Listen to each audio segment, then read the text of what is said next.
अदिनिया वर्षा उजाड़ीदेला एकर एकर धान फसल जमी भिजिला अमल अपेक्षा थिबा धान। भद्रक जिले में तिहिड़ी ब्लॉक रे 2 दिन हेब वर्षा लगी रही। एपरिक अपराह्न वर्षा आरंभ हो राति तमाम जारी रही। फल एकर एकर जमी पानी भर्ती होगा जो धान फसल नष्ट होता देखा मिली। अदिनिया वर्षा फसल उजाड़ी देथिबारु चाषी चिंतार पड़िछन्ति। चाषी मेरुदंड भांगीदेला अदिनिया वर्षा। विशेषकर पाड़ियाबिंधा बरुणई सांतरापुर अचक गुआमाड़ दोलसाही नुआनंद अंचल प्रबल वर्षा होइछि। चाषी माने निज निजर जमी धान गछ काटी रखिथिबा बेले वर्षा जोगु खला को आनी पारि नाहांती, जहाँफल जमी वर्षा पानी भर्ती होई धान फसल नष्ट होइछि। एहासह जो चाषी धान काटी निज खलारे रखिथिले से सबु धान अदिनिया वर्षारे ओदा होई गजा हेबाकु बसिलाଣି। अदिनिया वर्षा जिलार चाषी मानकर आर्थिक स्थिति को दुर्बल कर देछि। जिले में मंडी आगक आरंभ होगा फसल पानी पशि धान रंग खराब हो जाए। मंडी में धान बिक्री नहेबा आशंका देखा जहां नहीं चिंतार पड़ी चाषी। पाड़ियाबिंधारे दुश्मन नायक एवं रमाकांत दास चाष जमी पानी था बरुणाई ग्राम में सत्यंजन मल्लिक 8 एकर जमी धान संपूर्ण पानी में भासुची। संतोष कुमार मल्लिक कहवा कथा 1.5 लाख टंका चाष खर्च करथिले। मो चाष भासी जाइछि। मुझे किसी सरकारी सुविधा न मिले ऋण किपरि सुझी मु आत्महत्या करने को बाध्य हेबी उपाय नहीं।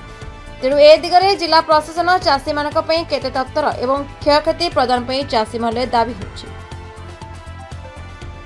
वर्षा तो एबे जहाँ धानार प्रभाव आमर ये बहु परिमाण क्षति होता जहाँ भी धान किसी होता आम काटिकी नापी घर को मन करूँ कि दिनिया वर्षार बर्तमान धानर अवस्था अत्यंत खराब जहाँफल कि घर को नवा भी संभव हो पानी। आमर बर्तमान मानसिक चिंता बहुत परिमाण बढ़ी जाइए। मो परिचय सत्यरंजन मल्लिक घर है बरुणई आम मौजा बरुणई ये हूँ हामलेट वार्ड ये मुख्य कथा। बरुणई एमती गोटे रेवेन्यू जे कि आम दोलसाही सर्कल भितर सबुठ बड़ रेवेन्यू ये हूँ 1160 एकर संपत्ति रेवेन्यू रे ये बन्या बात्यारे मैक्सिमम क्षयक्षति होगी चली। एठिकार जो बासिंदा अच्छा पाखापाखि 300 ରୁ 500 घर हम बा 1500 ରୁ 2000 परिवार संख्या हम ये समस्ते होती दरिद्र संगे सामान। एमानकर शिक्षागत बहुत उन्नत मानर किंतु एमाने जो चाष उपर निर्भरशील करती ये चाषटा संपूर्ण क्षयक्षति जाए। रमाकांत दास कौ मौजा पाड़ियाबिंधा मौजा आज्ञा ये तो आप जानते दाना जो आसला दानार बहुत क्षयक्षति हो गला। दाना सरला धान थोड़ बाहर समय से तो बहुत नष्ट कर देगला। पछ पेजर आसला गुंडी पुक किसी नागिगला धान बहुत गुड़ाक नुकसान होगा। मुझे आज्ञा चाषी बहुत कष्ट कर 2 एकर चाष करी 1 एकर जमी धान आनी आनला भी सुरक्षित रखिपारे वर्षा लगी रही। आ 1 एकर जमी धान अकटा हो रही आउ किसी धान कटा है पड़ी ये देखो आज्ञा ये सब धान जमी सब पड़ी बहुत क्षयक्षति आमर हम मुझे गुड़ाए पैसा पाई था 1 एकर जमी से तो बाड़ी तो जहाँ लक्षण खलार तो लक्षण है बिलर भी बर्तमान धान देखो आप गजा हो गला गुड़ा सब बहुत नुकसान। जो 2 एकर जमी केते क्षति सहउचंती बोली कहिबे 2 एकर जमी धरतु आमर 30 बस्ता 30-60 बस्ता धान मुझे 2 एकर जमी पाई था आज्ञा है कि 60 बस्ता घर को 30 बस्ता धान नहीं सी भी खलार भी गजा मजा होती आ बिलर तो 30 बस्ता भाया धान पड़ी रही सब बंधा बंधी देखो घुटरा फुटरा दिया चारिआडे पड़ी रही धान सब।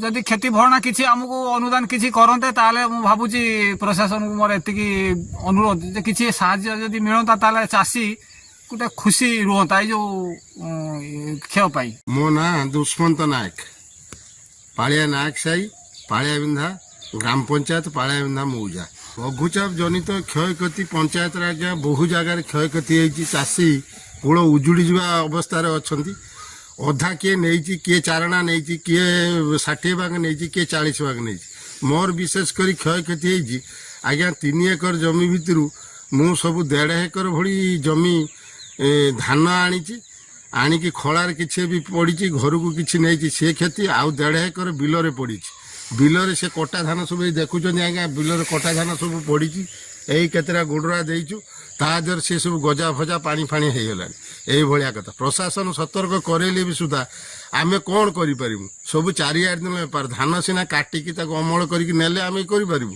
प्रशासन खाली कहूँ जदि आम प्रशासन को आज दिन अनुरोध करुचु ଯେ ସାମ୍ବାଦିକ ବନ୍ଧୁମାନଙ୍କୁ ଡାକି ଆମେ ଯେଉଁ ପ୍ରକାର ଅନୁରୋଧ କରୁଛୁ ପ୍ରଶାସନକୁ ଯେ ଆମ କ୍ଷୟକ୍ଷତି ଯେଉଁ ଅଧା ଅନୁସାରେ ହଉ ସେତିକି ଯଦି ପ୍ରଶାସନ ଆମକୁ ଭରଣା କରନ୍ତା ଆମେ ପ୍ରଶାସନକୁ ଧନ୍ୟବାଦ ଦିଅନ୍ତୁ। କାରଣ ଆମେ ଚାଷୀ କୂଳ ଟୋଟାଲି ଉଜୁଡ଼ି ଯିବୁ। ଆଉ ଏ ପ୍ରକାର ପରିସ୍ଥିତିରେ ଆମର ଚାକିରି ନାହିଁ ବାକି ନାହିଁ, ଆମେ ଚାଷ କରିକି ପେଟ ପୋଷୁ।